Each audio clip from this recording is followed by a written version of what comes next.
लोग पाकिस्तान को खुश करने के लिए भारत को बेइज्जत और मलाइन करते फिरते हैं, लेकिन जब इनको कहिएगा कि पाकिस्तान चले जाओ तो ये कभी नहीं जाना चाहेंगे, क्योंकि इनको पता है कि इनकी बहू बेटियों का बलात्कार होगा, इनको मुहाजिर बोला जाएगा, क्योंकि जो बंदर छाप और बंदर की तरह गुलाटी है यहाँ मार पा रहे हैं भारत के अंदर, ये वहां मारा नहीं जाएगा। एनआरसी एनआरसी करना पड़ेगा।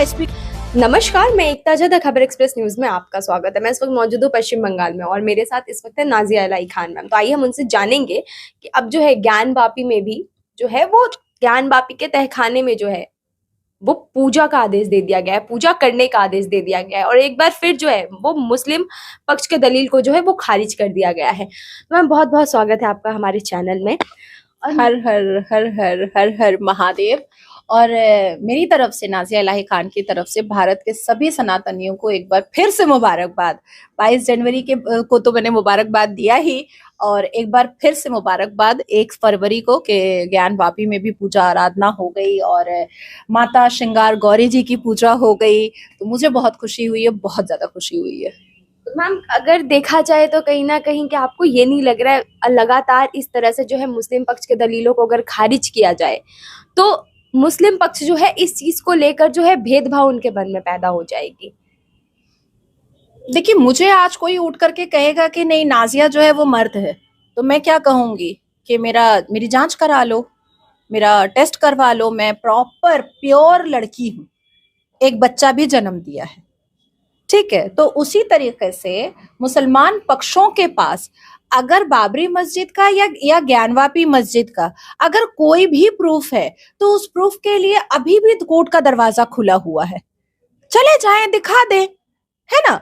असदुद्दीन अवैसी साहब 2 शेरवानी है इस देश में, एक शेरवानी साहिबा है और एक शेरवानी यूनिफॉर्म वाले हैं अवैसी साहब। दोनों हर वक्त मुंह से टर टर टर टर करते रहते हैं, लेकिन उन बातों में कोई भी पेचीदगी या कोई भी जहानत नजर नहीं आती है।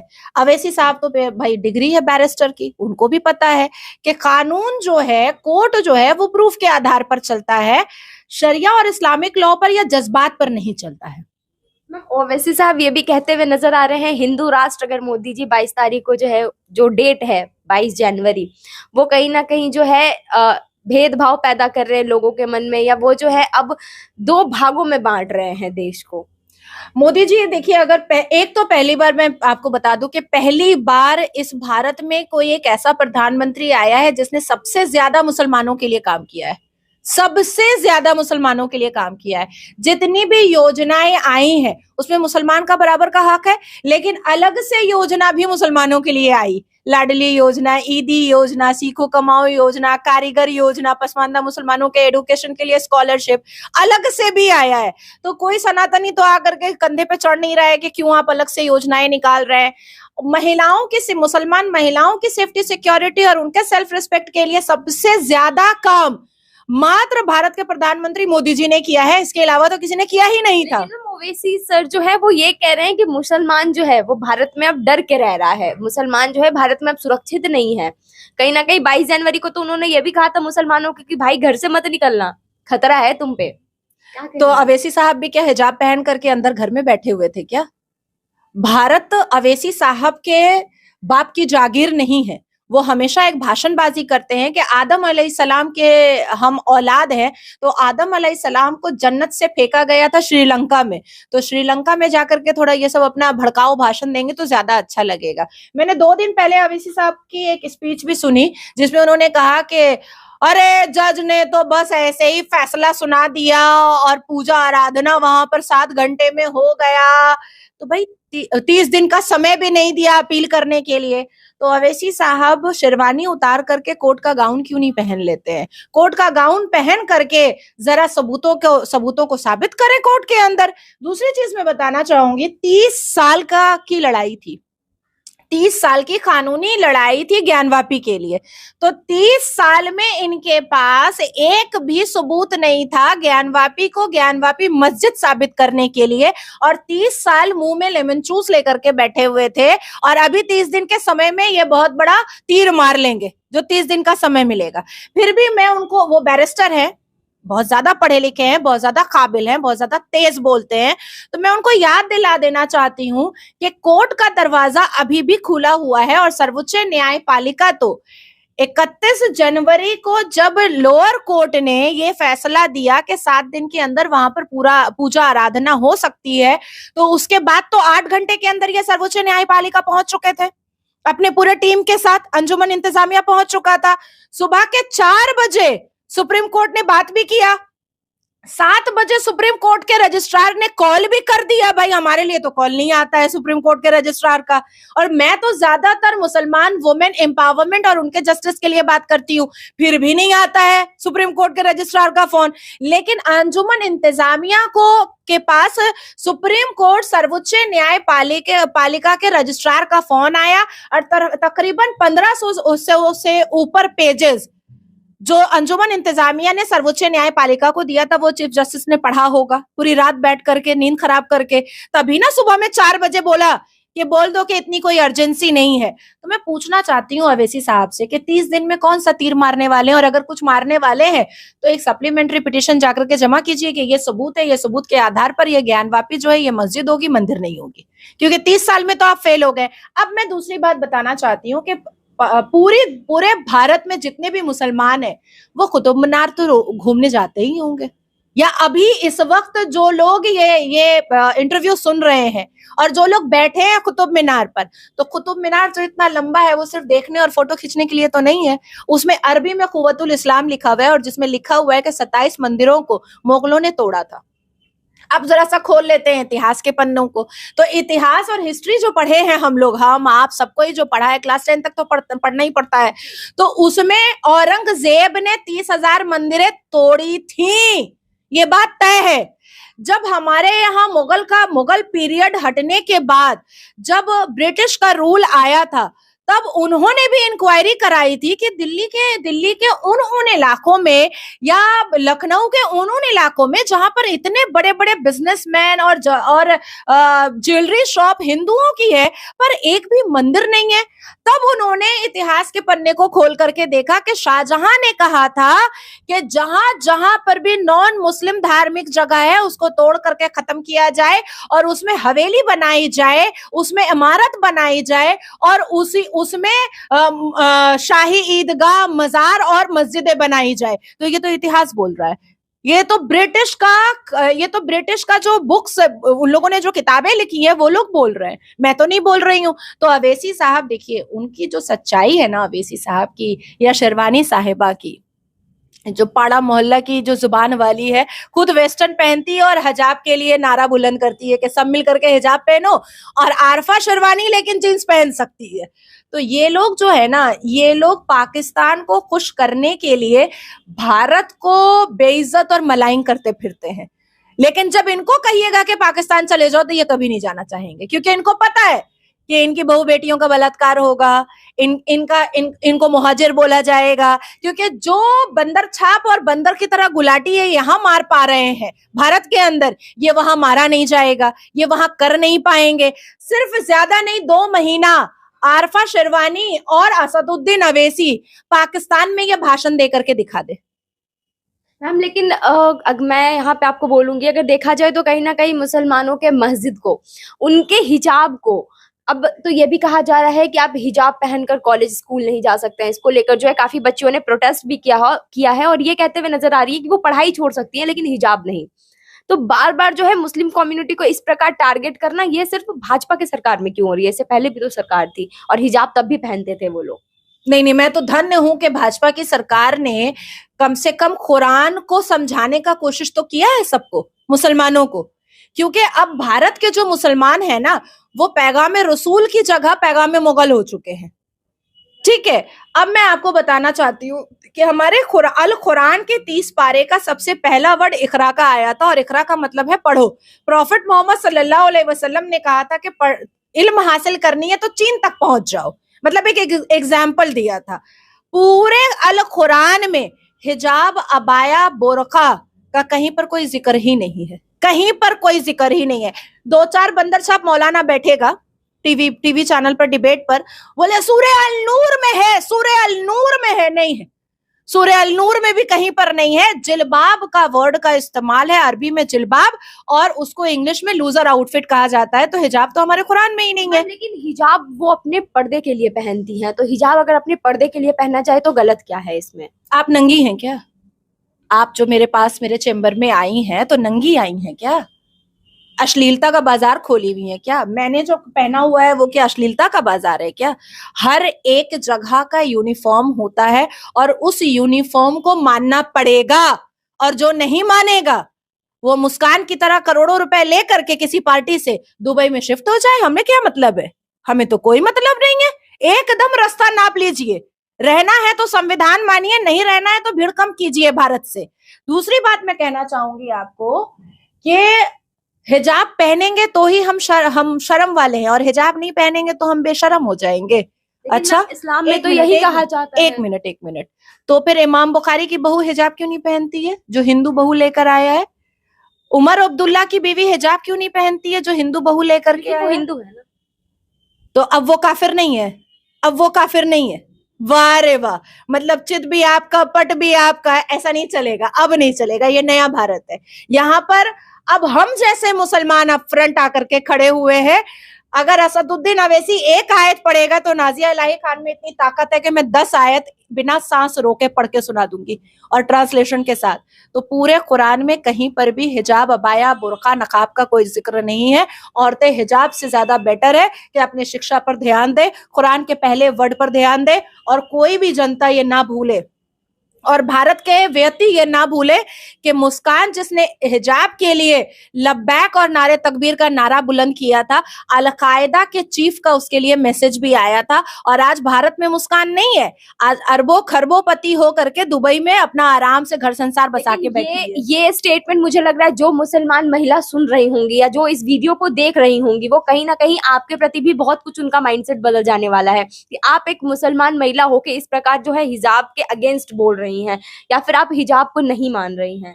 देखिए, मैं हिजाब को मानूंगी तो इसका मतलब है कि मैं कुरान को नहीं मान रही हूँ, और एक मुसलमान होने के नाते मुझे कुरान पहले है मेरे लिए। लेकिन उनका तो ये मानना है कि कुरान में लिखा हुआ है हिजाब पहनना चाहिए। कहाँ पर? वो तो ये कहते हैं। कहाँ पर? हवा, बीबी हवा तो नंगे जमीन पे उतारी गई थी। कहाँ पर लिखा हुआ है? मैं तो एक नहीं, आज से नहीं, मुस्कान के वक्त से लेकर के 2024 आ गया भाई। मैं तो तब से पूछ रही हूँ कि मुझे बता दो कि कुरान के कौन से पारा और कौन से सूरा नंबर पर कौन से वर्सेस पे लिखा हुआ है। आपको क्या लग रहा है जो हिजाब का जो चलन है वो बंद होना चाहिए? क्या लग रहा है आपको? देखिए, जिसकी मर्जी है पहने, जिसकी मर्जी है ना पहने, किसी को कोई फोर्स नहीं करे। लेकिन कोर्ट के अंदर यूनिफॉर्म होता है, पायलट का अपना यूनिफॉर्म होता है, पुलिस ऑफिसर का अपना यूनिफॉर्म होता है, स्कूल का अपना यूनिफॉर्म होता है, कॉलेज का अपना यूनिफॉर्म होता है।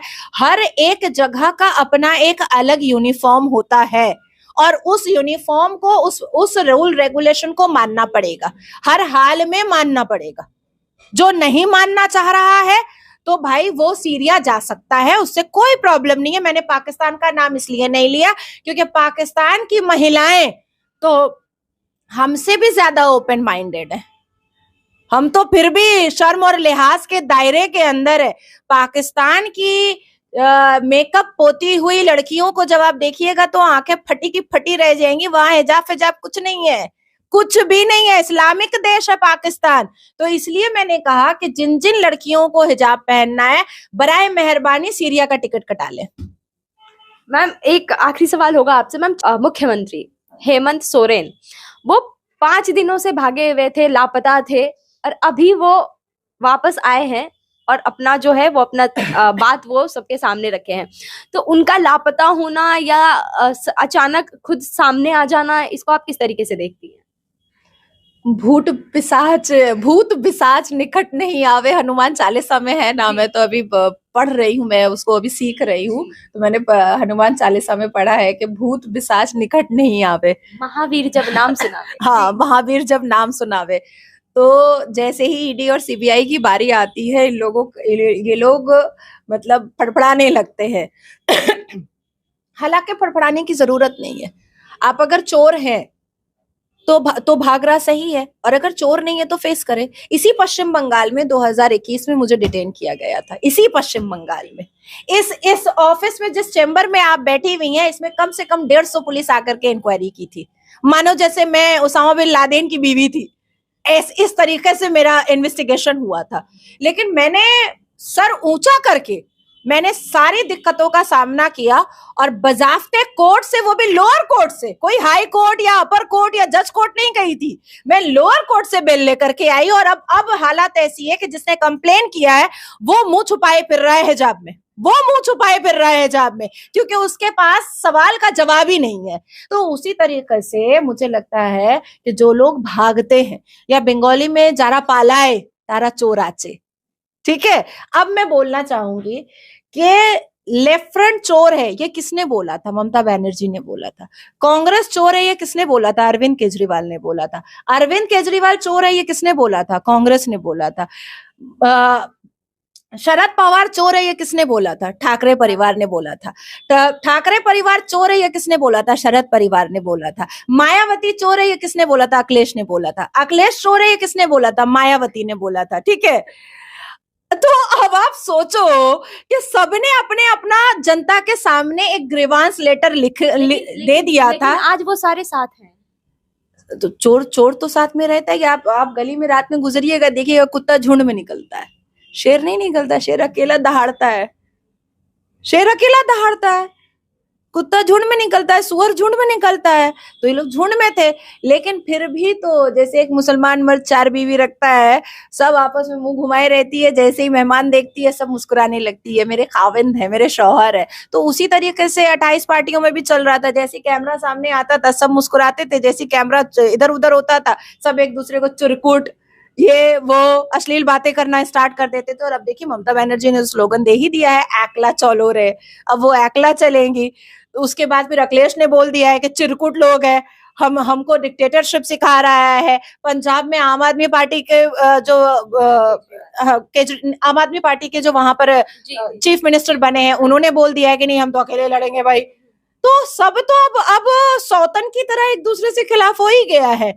देखिए, जो जनता का पैसा चोरी किया है, जो जनता को धोखा दिया है, जो जनता के साथ बिट्रे किया है, जो जनता के साथ डिसलॉयलिटी किया है, जो जनता का ओबीडियंट नहीं रहा है, उसके लिए जेल की सलाखें ही होती हैं। लेकिन मैम अगर हम देखें, अगर पूरे वाकया को देखा जाए तो पहले जो है वो नीतीश कुमार जी बीजेपी में होते हैं, फिर बीजेपी से आरजेडी में जाते हैं और वापस जो है वो बीजेपी के पास आते हैं। तो अमित शाह जी जो है वो ओपन मंच पे ये कहते हुए नजर आए थे कि अब जो है वो नीतीश कुमार को हम वापस अपने साथ नहीं लाएंगे, चाहे कुछ भी हो जाए, उनके लिए बीजेपी का दरवाजा बंद है।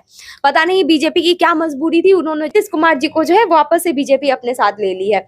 तो आपको क्या लग रहा है, नीतीश कुमार जी जैसे ही बीजेपी में आए, लालू के घर पे ईडी, हेमंत सोरेन ईडी, मतलब सबके घर पे जो है इस तरह से ईडी का जो अभी लग रहा है, ऐसे ईडी हर जगह छाई हुई है। तो क्या नीतीश कुमार के केस को ईडी से जोड़ना सही है? नहीं, लालू प्रसाद यादव के पूरे परिवार को ईडी का सम्मन कोई नया तो नहीं आया है, तो बहुत पुराना है। लेकिन नीतीश कुमार जी के शपथ ग्रहण करने के एग्जैक्ट नेक्स्ट डे मैं आपको पूरा डिटेल बता दे रही हूँ कि लालू प्रसाद क्या चारा घोटाला में नहीं गए थे जेल? क्या ईडी का सम्मन तेजस्वी यादव को 2021 में नहीं आया था? 2019 में नहीं आया था? आया था, बिल्कुल आया था। अब आप मुझे एक बात बताइए कि खड़गे जी ने नीतीश कुमार को समझाने के लिए कि गठबंधन ना तोड़े कितनी बार फोन किया? 101 बार, ठीक है। कांग्रेस के अलग अलग अधिकारियों ने कितनी बार फोन किया? 50 से ऊपर, जो मीडिया में आ गया, नेशनल न्यूज में आ गया। अमित शाह जी ने कितनी बार फोन किया? एक बार भी नहीं किया होता तो वो भी फोन में आता, ठीक है। झुक करके कोई सामने आया है तो उसको एक्सेप्ट कर लिया गया है, एक्सेप्ट किया गया है। हाँ, बीजेपी का कोई फायदा है? देखिए, बीजेपी अकेला काफी है, बीजेपी अकेला काफी है। बीजेपी को किसी की जरूरत नहीं है, क्योंकि बीजेपी के पास जनता है। हर हाल में बीजेपी के पास जनता है। इस नए भारत को, इस बढ़ते हुए भारत को, इस फलते फूलते हुए भारत को जनता बहुत पसंद कर रही है, बहुत पसंद कर रही है। जनता को मोदी जी तीसरी बार नहीं, 300 बार चाहिए, 300 बार चाहिए। नीतीश कुमार ने क्या कहा था? मर जाएंगे लेकिन बीजेपी नहीं ज्वाइन करेंगे। तो काहे आए आप? काहे आए आप? बिल्कुल सही बात है ना? सिर्फ एक तरफ का स्टेटमेंट मत देखिए, दूसरी तरफ का भी देखिए। 3 महीना अपने लोगों को नीतीश कुमार बैठा करके रखे हुए थे दिल्ली में, ठीक है, वो बात हो गई। नीतीश कुमार ने सबसे ज्यादा आवाज बुलंद किया था कि सर्वे होना चाहिए भाई ओबीसी का और इसका उसका सबका सर्वे होना चाहिए। मैंने सुप्रीम कोर्ट के अंदर से सबसे पहले कहा था कि मुसलमान के 72 फिरका का भी सर्वे होना चाहिए, और जब वो वायरल हुआ और जब उस पर मैंने काफी लेटर्स बहुत ऊंची ऊंची जगह पर भेजा कि भाई जब ओबीसी का सर्वे हो सकता है तो मुसलमान 72 फिरका का सर्वे क्यों नहीं हो सकता है, तब जाकर के बहुत लोगों को समझ में आया कि भैया अब तो मुसलमान टूट जाएगा 72 फिरका, क्योंकि हम तो 17 करोड़ का राग अलाप रहे हैं। कहीं ऐसा ना हो कि हम 1 करोड़ भी ना बचे तो हमारी कोई औकात ही नहीं रह जाएगी। उसके बाद फिर तेजस्वी यादव ने क्या किया, यादव की बेटियों के मुंह पर थूक करके क्रिश्चियन लड़की से शादी कर लिया। नीतीश कुमार को यह भी समझ में आ गया कि अब तो ये सुअर का गू हो चुका है, ना निपने के काबिल है ना पोतने के काबिल है। अब तो यादव समाज जो है वो तो लालू प्रसाद यादव को कभी भी वोट करेगा नहीं, क्योंकि इसका बेटा जो है वो क्रिश्चियन लड़की को लेकर के आया, सांता क्लॉज के साथ क्रिसमस मनाया गया है, और भगवान राम के अगेंस्ट में अभद्र टिप्पणियां की गई हैं, और भाषणबाजी कौन किया है, बड़ा बेटा, पगला बेटा, उसके सपने में भगवान राम आ गया जो अपनी बीवी को इज्जत नहीं दे पाया। तो देखिए बहुत सारी चीजों को नीतीश कुमार ने ऑब्जर्व किया। देखिए नीतीश कुमार कोई सड़क छाप नेता नहीं है, इतने साल चेयर पे टिके रहना ये बहुत बड़ी बात है, और लालू प्रसाद यादव के अंदर डिक्टेटरशिप हमेशा से रहा है, और लालू प्रसाद यादव क्रिमिनल माइंडेड लोगों को रोटी बोटी पनाह हमेशा से बिहार में देते आए हैं। बिहार में मेरा एक बहुत बड़ा मैटर चल रहा है पटना डिवाइन हॉस्पिटल पर। अब वो हॉस्पिटल ऐसे एक नहीं, कम से कम 100 हॉस्पिटल में पटना में तोड़वाऊंगी, जिसमें 3 तल्ला हॉस्पिटल है और 2 तल्ले में घर और किटी पार्टी होता है, नाच गाना होता है। तो ऐसा पटना में अब टूटेगा हॉस्पिटल। तो क्राइम बहुत हो रहा था जो नीतीश कुमार से भी बर्दाश्त नहीं हो रहा। क्या लग रहा है अब नीतीश कुमार जो है वो वाकई में बीजेपी का हाथ थामे आगे चलेंगे, या फिर उनका मन हुआ तो वो वापस लालू जी का हाथ थामेंगे? वो देखिए औकात तो किसी की कभी भी दिखाई जा सकती है। अगर फिर से भरोसा किया गया है और उनको लिया गया है तो जरूर कुछ ना कुछ सुपीरियर लीडर्स के बीच में बात हुई होगी, और अगर अब फिर से वो इधर से उधर फुदक करके जाएंगे तो उसका भी कोई ना कोई रिपार्केशन दिखाई देगा ही, बिल्कुल देगा। मैम एक आखिरी सवाल बस आपसे अब मैं पूछूंगी। मैम अब जो है उत्तराखंड ऐसा पहला राज्य बन चुका है जहां जो है यूसीसी लागू हो चुका है, और पश्चिम बंगाल की मुख्यमंत्री ये कहते हुए नजर आ रही है वो जो है पश्चिम बंगाल में सीएए यूसीसी जैसा कुछ कानून नहीं चलने देंगी।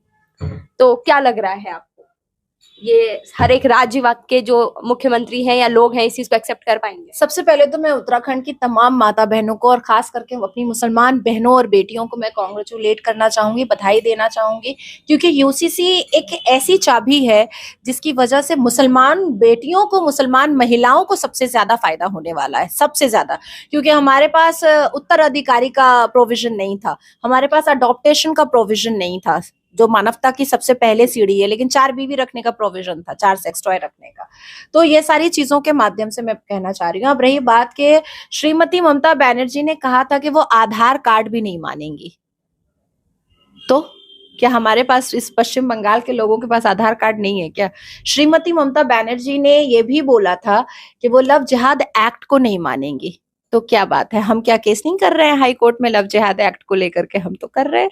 श्रीमती ममता बनर्जी कभी भी संविधान को नहीं मानना चाहती हैं, वो संविधान के ओपोजिट काम करती हैं। तो क्या संविधान यहाँ पर हम लोग चला नहीं रहे हैं? क्या हाई कोर्ट खुला नहीं है, या लोअर कोर्ट खुला नहीं है, या कॉन्स्टिट्यूशन के द्वारा उनके और सेक्शंस के द्वारा उनके खुद के चट्टे बट्टे जेल की सलाखों के अंदर नहीं है? बिल्कुल अंदर है। श्रीमती ममता बनर्जी ने यह भी कई बार दिखाया है कि वो इस्लाम और मुसलमानों की मसीहा है, लेकिन उन्होंने इस्लाम की सबसे ज्यादा बेइज्जती की है, सबसे ज्यादा। लेकिन यहाँ के लोग तो लोगों का मानना वही है ममता बनर्जी जो है बारे में बात नहीं कर वो मुसलमानों की मसीहा है। नहीं, मैं जाली मुसलमानों के बारे में बात नहीं कर रही हूँ, मैं उन मुसलमानों के बारे में बात कर रही हूँ जो अल्लाह के कुरान को मानते हैं, अल कुरान को जो मानते हैं, जो उस पर चलते हैं। मैं उन मुसलमानों की बात कर रही हूँ। हमारे अल कुरान के हिसाब से कोई भी हिंदू, नॉन मुस्लिम महिला या मुसलमान महिला भी ईद की नमाज में मर्दों की भीड़ में नहीं जा सकती है। किसी भी तरीके का कोई भी हेट्रेट या प्रोवोकेटिव स्पीच या पॉलिटिकल स्पीच ईद की नमाज में नहीं दिया जा सकता है। तो मैं हाई कोर्ट से लेकर के सुप्रीम कोर्ट तक मैंने फाइल किया हुआ है, बिल्कुल किया हुआ है। क्या कर सकती हैं? मेरे को मरवा सकती हैं तो मरवा दे, और मेरा बलात्कार करने से भी कुछ नहीं होने वाला है। जब तक मेरी सांस चल रही है तब तक मैं गलत चीजों पर अपनी आवाज उठाऊंगी, चाहे जो हो जाए, चाहे जो हो जाए। तो श्रीमती ममता बनर्जी के बोलने से कुछ होगा नहीं।